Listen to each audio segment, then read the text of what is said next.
Je n'avais jamais manqué un dîner du samedi depuis 14 ans. Pas une seule fois. Pas même après des semaines de 80 heures au cabinet. Pas après des nuits entières à boucler les rapports de fin d'année. Pas même l'été où je m'étais foulé la cheville et où je boitais avec des béquilles. Mon père, Henri, disait toujours que j'étais la fille fiable. Celle qui se souvenait des anniversaires, qui apportait du pain frais de la boulangerie, qui se présentait toujours. Ce soir-là, j'ai conduit 30 minutes jusqu'à la maison de mes parents, une petite maison de Villanis, avec une marmite de bœuf mijoté fumant à côté de moi.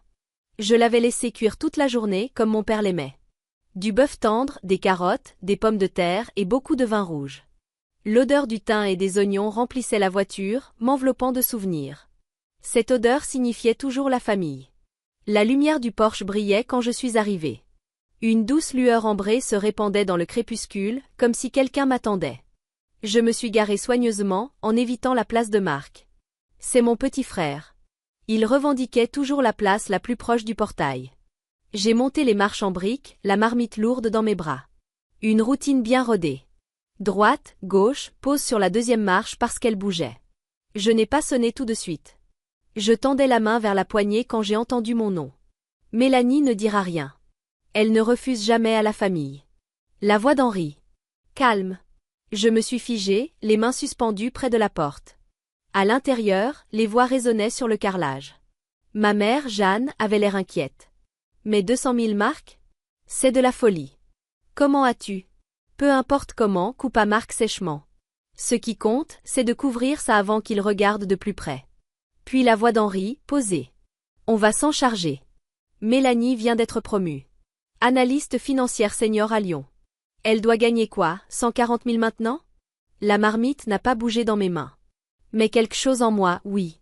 Je suis restée parfaitement immobile, comme si bouger pouvait briser quelque chose. La poignée de porte était glacée sous mes doigts. La chaleur du plat s'échappait lentement du pot en céramique. À l'intérieur, les voix continuaient, comme si je n'existais pas. Pense à ces primes, dit Marc. Probablement plus que 140. Ma mère soupira. Elle travaille tellement dur. Ça a toujours été le cas. Un silence. Puis Jeanne reprit, plus doucement, comme pour se convaincre elle-même. On lui dira que c'est pour le toit. Il fuit. Peut-être 30 000. Et plus tard, des frais médicaux. Marc coupa. On étale. Elle paiera. Elle paie toujours. Tu te souviens du prêt pour l'entreprise? 20 000, dit Henri. Sans poser de questions. Et elle n'a jamais demandé qu'on lui rende. Et sa prime d'embauche, ajouta Marc. 40 000. Donnée comme ça.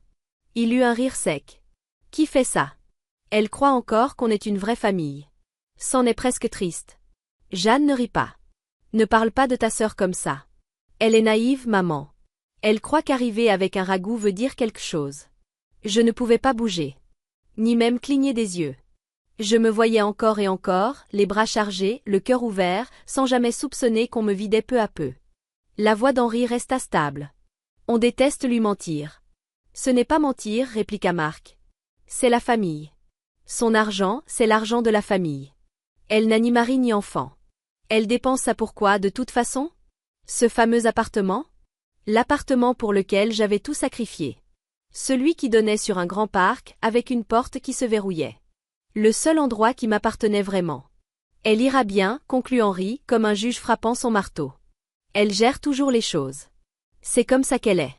La voix de Jeanne trembla. Tu es sûr qu'il n'y a pas une autre solution? La voix de Marc se fit plus basse. À moins que tu préfères me voir en prison pour fraude? Un silence. Non. C'est la seule solution. Mon avocat dit que si je rembourse vite, ça restera peut-être civil. Évasion fiscale. Fraude. Mon frère. Celui dont il se vantait auprès des voisins, des collègues, des inconnus au marché. Il ne traversait pas juste une mauvaise passe. Il enfreignait la loi. Et ils étaient prêts à me faire payer pour ça. Je reculai de la porte, en prenant soin d'éviter la brique branlante. Mes mains étaient moites. La marmite faillit glisser. Je la rattrapai à temps. Pas un bruit. Aucun signe de ma présence. Il ne devait pas savoir que j'avais entendu. Je ne sais pas comment j'ai réussi à atteindre la voiture sans m'effondrer. Mes jambes semblaient creuses, comme si je flottais au-dessus du trottoir. Le ragoût refroidissait sur mes genoux, comme une blague que je ne comprenais plus. Je ne suis pas partie tout de suite. Je suis restée là à écouter les cigales et les rares voitures traverser la nuit niçoise. Mon téléphone vibra dans le porte-gobelet. Un message de Jeanne. Où es-tu, ma chérie? Le dîner est prêt. Mon pouce resta suspendu. Puis j'ai tapé. Désolé, on m'a appelé au travail. Audit urgent. On remet ça. 3 petits points apparurent. Puis sa réponse. Ça ne peut pas attendre? Je savais ce qu'elle dirait ensuite. Le toit. Comme il l'avait prévu. Désolé maman. Le patron dit que c'est urgent. Je t'embrasse. Je ne suis pas rentrée chez moi immédiatement. J'ai roulé sans but, passant devant des stations-service, des taquerias, des quartiers où personne ne me connaissait. J'avais besoin de mouvement, pas de souvenirs. Quand je suis finalement entrée dans le garage de mon immeuble, le ragoût était froid. Je l'ai laissé sur le siège et je suis montée les mains vides. Dans l'appartement, je n'ai pas allumé la lumière.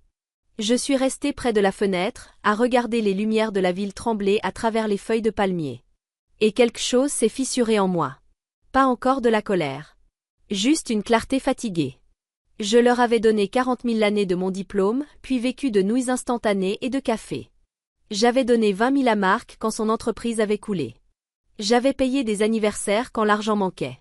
Je n'avais jamais demandé qu'on me rembourse. Je pensais que c'était ce que faisaient les filles. Ce que faisaient les sœurs. Ce que faisait la famille. Mais maintenant, je connaissais la vérité. Ils n'avaient jamais vu cela comme de la gentillesse. Pour eux, c'était une capitulation. Quand je me suis couchée, un plan commençait déjà à se former. Silencieux. Résolu. Tranchant. Je n'allais pas leur montrer que je savais. Pas encore. Le lendemain matin, je n'ai même pas pris de café. À la place, j'ai agi. Je me suis assise à la table de ma cuisine et j'ai ouvert tous mes comptes. Courant, épargne, investissement, même mon ancien plan retraite de mon premier emploi à Bordeaux. J'ai transféré chaque euro vers de nouvelles banques. Des banques dont ma famille ignorait l'existence. Puis j'ai appelé les services clients, alerte fraude, blocage des comptes communs, nouveaux mots de passe, double authentification, nouvelles questions de sécurité. Mon téléphone vibrait sans arrêt. Appel de Jeanne. Henri. Marc. Je les ai tous ignorés. À la place, j'ai envoyé un courriel à ma supérieure, Suzanne Richard. Objet, simple, personnel, urgent. Suzanne était une femme affûtée, la cinquantaine passée, sans enfant. Le genre de personne qui donnait l'impression d'avoir mené chaque bataille et de les avoir toutes gagnées. Quand je suis entrée dans son bureau, elle n'a pas souri. Elle m'a simplement fait signe de m'asseoir. J'ai besoin de conseils, ai-je dit. Pas juridique, pas encore. Mais personnel. Et ça pourrait affecter mon travail.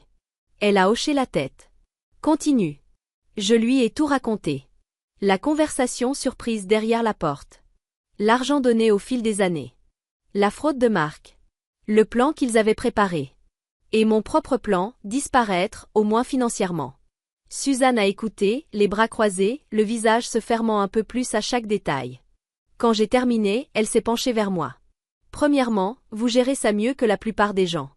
Deuxièmement, il vous faut un avocat. Pas parce que vous avez fait quelque chose de mal, mais parce qu'il pourrait retourner la situation contre vous. Troisièmement, il vous faut des preuves. Chaque euro. Chaque demande. Documentez tout. J'ai ouvert le tableau que j'avais commencé la veille. 5 ans de virement. Date. Note. Urgence de Marc. Facture médicale de maman. Suzanne a laissé échapper un léger sifflement. Presque 200 000 euros. Ma gorge s'est serrée. Je n'arrivais plus à parler. Sa voix s'est adoucie. Une dernière chose. Il y a un poste libre dans notre bureau de Londres. Même titre, meilleur salaire, et un océan entre vous et ce chaos. Londres, ai-je murmuré. Vous auriez notre soutien. On s'occuperait du transfert. Je n'ai pas répondu. Mais quelque chose en moi avait bougé. Cet après-midi-là, Marc a finalement réussi à me joindre. Je ne sais même pas pourquoi j'ai décroché. Peut-être parce que je voulais entendre comment il allait essayer de manipuler l'histoire. Bon sang, Mélanie, où étais-tu? Au travail, ai-je répondu sèchement. Tu sais, ce travail que tu considères comme une mine d'or. Qu'est-ce que ça veut dire? Ça veut dire que je suis occupée. Qu'est-ce que tu veux? On doit parler. En famille. Impossible. J'ai des projets. Plus importants que la famille? Je n'ai pas hésité. Le genre de projet où personne n'essaie de me voler 300 000 euros. Silence. Je ne vois pas de quoi tu parles, dit finalement Marc. Fraude fiscale. Escroquerie. Tu comptais me faire payer. Il a ri nerveusement. Donc tu écoutais. J'apportais un ragoût, ai-je lancé sèchement. Tu te souviens? Le dîner familial auquel je croyais encore. Mélanie, écoute. Ce n'est pas ce que tu crois. C'est exactement ce que je crois. Tu as tout organisé. Tu as même dit qu'il devrait pleurer si nécessaire. Tu m'as traité de naïve. Je suis dans une situation terrible. Tu aurais dû y penser avant de violer la loi. Tu vas vraiment me laisser aller en prison pour de l'argent? De l'argent que tu peux te permettre? J'ai fermé les yeux. Je ne pouvais pas me permettre les 40 000 € que j'ai donnés à papa et maman. Ni les 20 000 que je t'ai donnés. Je ne pouvais me permettre aucun de ces virements. Mais je l'ai fait parce que je pensais que c'était ça une famille. Silence. Lourd. Je t'en supplie, dit-il. Supplie quelqu'un d'autre. J'ai raccroché. Les messages ont commencé immédiatement. Marc. Jeanne. Henri. Je n'ai répondu à aucun. Mercredi, quelqu'un a frappé dans le hall du bureau. Jeanne se tenait là. Elle paraissait plus âgée. Les cheveux détachés, les yeux rouges. Elle a contourné la sécurité et m'a rejointe près des ascenseurs. Mélanie, s'il te plaît. Parle-moi. Je me tenais là, dans mon tailleur bleu marine et mes talons, le marbre froid sous mes pieds, pendant que ma mère pleurait. On peut parler, ai-je dit. Ici. Elle a tressailli. On ne pourrait pas aller quelque part de plus privé? À propos de Marc? Oui, je sais. Fraude. Évasion fiscale. Ses yeux se sont remplis de larmes. Il m'a dit qu'il avait fait des erreurs, mais c'est ton frère. Non. C'est ton fils. Aide-le. Nous n'avons pas cet argent. Tu le sais. Alors peut-être qu'il n'aurait pas dû commettre un crime. Sa voix s'est brisée. Comment peux-tu être aussi froide? Ce n'est pas toi. Tu as raison. L'ancienne moi aurait signé le chèque. L'ancienne moi croyait que l'amour signifiait se sacrifier. L'ancienne moi croyait quand vous disiez que la famille s'entraide. Elle avait l'air perdue. Qu'est-ce que tu veux dire? Je veux dire que l'ancienne moi est morte sur votre porche ce soir-là. Elle est restée immobile. Tu ne penses pas vraiment ça. Je me suis penchée vers elle, la voix basse. Tu disais que je ne dirais jamais non. Que je ne comprenais pas comment fonctionne le vrai monde. Que je finirais par céder si tu pleurais. Cette fois, ses larmes étaient réelles. Pas jouées. De la peur. Tu étais désespérée, murmura-t-elle. Non. Tu étais avide. Ce n'est pas la même chose. Elle a tendu la main vers la mienne. J'ai reculé. Et je l'ai laissée là, seule dans le hall, sous les lettres dorées du nom de mon cabinet. Je ne me suis pas retournée. Le jeudi s'est écoulé dans le silence. Pas d'appel. Pas de message. Pas de visite surprise. Pendant un instant, j'ai cru que c'était terminé. Qu'ils avaient enfin compris. Mais vendredi après-midi, alors que je rangeais mon bureau, la réceptionniste m'a appelé. Mélanie, quelqu'un du service juridique est en bas. Un huissier. Mon estomac s'est noué. Puis j'ai expiré. Faites-le monter. Il est arrivé avec une grande enveloppe beige. Pas de regard. Pas de parole. Juste une signature griffonnée et un départ discret. À l'intérieur, une plainte officielle. Mes parents me poursuivaient en justice. Ils affirmaient que l'argent que je leur avais donné toutes ces années était en réalité des prêts. Et que ma demande de remboursement leur causait une détresse émotionnelle et des difficultés financières après que j'avais coupé le contact. C'était absurde. Tellement absurde que j'ai éclaté de rire à mon bureau. Pas un rire franc. Un rire creux. Celui qui surgit quand l'incrédulité devient de l'épuisement. Il n'essayait pas seulement de me faire culpabiliser. Il voulait me punir. J'ai appelé Caroline Kim, l'avocate que Suzanne m'avait recommandée. Efficace. Direct. J'ai scanné les documents et les lui ai envoyés par courriel. 10 minutes plus tard, elle me rappelait. Ils n'ont aucune affaire solide, dit-elle. Aucun contrat, aucun document, rien qui prouve qu'il s'agissait de prêts. C'est du harcèlement classique. On peut contre-attaquer? Ai-je demandé. Bien sûr. Nous pourrions réclamer des dommages et intérêts, détresse morale, voire diffamation. J'ai hésité.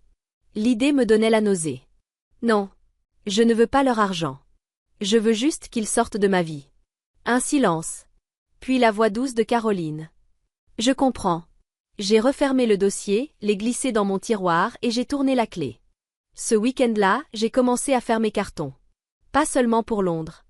Pour une vie sans des gens qui me voyaient comme un carnet de chèques en talons. Les déménageurs étaient prévus mardi. Tout le week-end, j'ai trié des boîtes d'objets que je pensais garder pour toujours. Des livres de cuisine avec l'écriture de Jeanne dans les marges.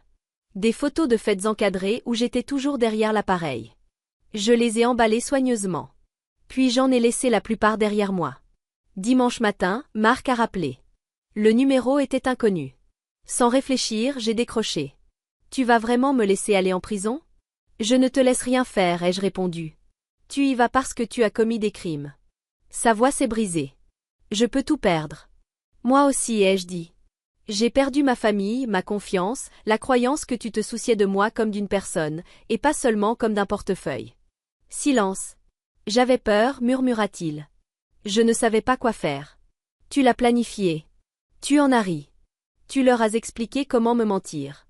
Je ne voulais pas te faire du mal. Tu n'as même pas pensé à moi. Il a essayé encore. Mélanie, s'il te plaît. Je t'en supplie. Je t'ai déjà répondu. Supplie quelqu'un d'autre. J'ai raccroché. Puis j'ai bloqué le numéro. Plus aucun appel. Plus aucun message. Ils avaient enfin compris que la porte était fermée. Lundi, je me tenais dans mon appartement à Nice à moitié vide, regardant la vie que j'avais construite. Chaque centimètre gagné. Chaque euro arraché au travail. Je n'ai pas pleuré. J'ai fermé ma dernière valise et laissé un mot pour les déménageurs. Londres. 2 chambres. Vue sur la rivière. Cette nuit-là, j'ai dormi mieux que depuis des années. Pas parce que tout était réparé. Mais parce que j'avais cessé de faire semblant. Tôt le lendemain matin, en vidant la cuisine, je l'ai trouvé. Caché derrière de vieux moules à gâteaux et un plat ébréché que je n'utilisais plus. La marmite. Toujours propre. Toujours lourde. La même que j'avais portée ce samedi soir, pleine de chaleur, d'espoir, de romarin et de bœuf, persuadée que j'entrais dans une maison remplie d'amour. J'ai passé mes doigts sur le bord.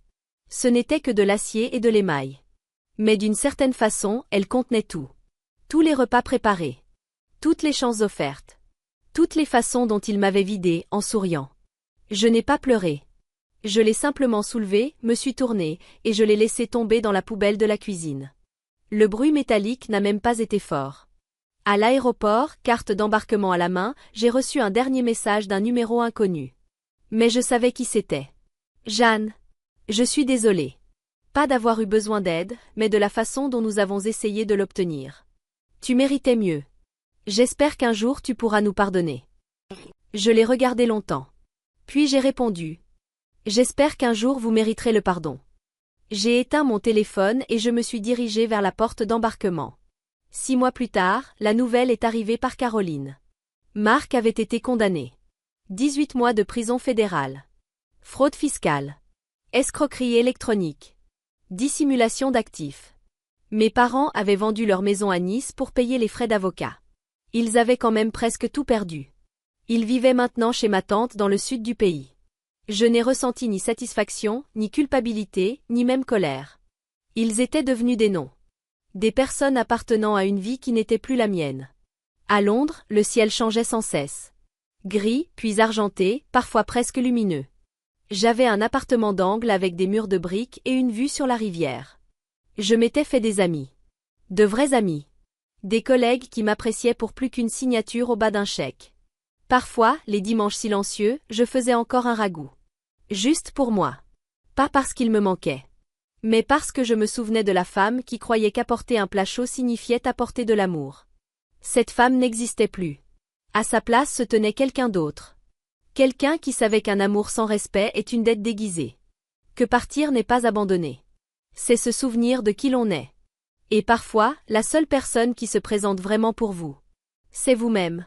Si vous vous êtes déjà retrouvé devant une porte, la chaleur dans les mains et l'espoir dans le cœur, pour entendre une vérité qui vous brise. Je vous vois. Vous ne devez aucune excuse pour vous être sauvé. Si vous avez déjà été celui ou celle qui donnait en silence, écrivez un mot que vous auriez voulu entendre. Quant à moi, j'ai enfin choisi de me choisir. Et j'espère que vous le ferez aussi.